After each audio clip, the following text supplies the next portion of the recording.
So we'll get into our fan poll here. Again, make sure to give us a follow at Sabres Semantics. Stay up to date with all of our Sabres coverage and get in on the polls when we do post them for our shows. How would you grade the Sabres off season? A, very pleased. B, somewhat pleased. C, could have been better. And D, very dissatisfied. C won this poll with could have been better with 40%.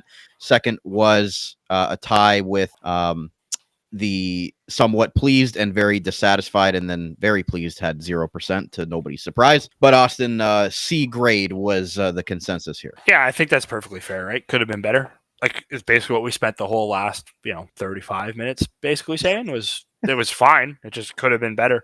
It wasn't the offseason of a team desperate to make the playoffs. It was the offseason of a team who thought they were one piece away, which is we've outlined and we've known for multiple years they're not one piece away. We'll see.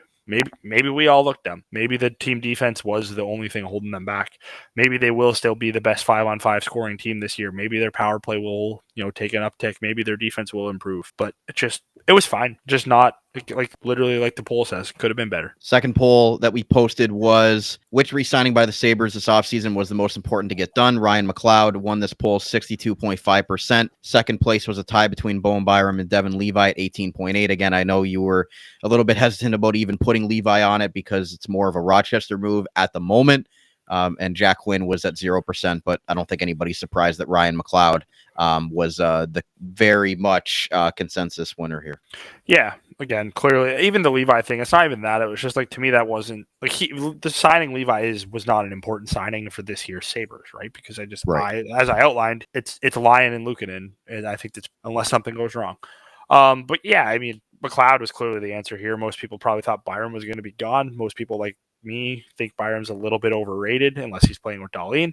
McLeod's just downright solid. So that re-signing made the most sense. And depending on who you hear, right? Like Drager kind of pumped it a lot. I think the only one, if there ever was an offer sheet threat, I think it would have been McLeod. But that got done relatively fast and never had to worry about it. I don't think, like I said, the Byram one is what it is. This poll was clearly going to be McLeod no matter what. And then the last poll that we were able to put up was, there it is, new acquisition that you're most intrigued to see on the ice for the Sabres this season. Josh Doan, Michael Kesselring, Alex Lyon, and Connor Timmins. Michael Kesselring won this poll with 50%. Second was Josh Doan at 44.4%, and Connor Timmins at a mere 5.6%. Michael Kesselring, obviously the most well-known name, as far as pedigree in the National Hockey League. I know Timmins has been around longer, but more of a lesser known name. So especially with Kesselring being that top 4 right shot defenseman, I don't think there was much debate here that he was, if not going to squeak out Doan, I think he wins this, and it's probably well deserved. Yeah. I mean, honestly, closer than I thought, but it was the clear answer. He said he's the top 4 defenseman. He's the vital piece of the cog. If he unlocks Owen Power, which, I'm not. If Owen Power is good, do the people who hate Owen Power, are they happy or are they mad? You know what I mean? We'll have to have some Power haters. Right? Like, if Power's already solid, but if Kesselring is the piece that helps put Power over the top and has him playing like a number 1 overall pick defenseman, like, that was clearly the most intriguing thing to me. Nothing against Doan. I think Doan's going to be solid, but it's much more intriguing to me if Kesselring can unlock Power and make that top 4 legitimately solid. Secondary to that would be, where does Doan fit in and how well does he play? But clearly to me, and as the poll says, I think most closer than I thought, but to me it was Kesselring in a landslide is what I thought it was. I thought Lyon would at least get 1 vote, but I think people just hate goaltending, which is fair. I don't like goaltending either. There's 3 goalies in this league you can trust to be good year over year. Luukkonen was almost downright dreadful last year, and then 2 years ago was dominant. Right. Lyon is just, like I said, I think he's going to be an underrated part of this team because I think he's going to be able to take some pressure off Luukkonen, but that's Alex Lyon. He's not a sexy goalie name. I get it. I get why he got 0. So it would have been a B if they would have got a top 6 forward, in your opinion, which was pretty obvious. Yeah, I don't know though.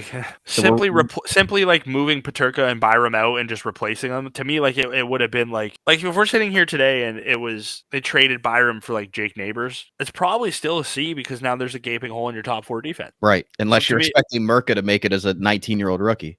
Yeah, to me, what really would have put this offseason to a B, almost borderline A, was been get two 2 legitimate defensemen, 3 because I think Connor Timmins is legitimate, but he's his bottom pair, as I've said. And a top 6 forward. They didn't get a top 6 forward, but they also have 2 top 4 defensemen, so it kind of balances. Like, yeah, I don't know. Like, simply getting a top 4 defenseman and a top 6 forward in here with their 2 trade chips probably would have just made it similar, because you would have just been replacing 2 guys with 2 different guys. You wouldn't have been adding to the roster. But like I said, well, they're banking on Jack Quinn, Zach Benson, and Yuri Kulich.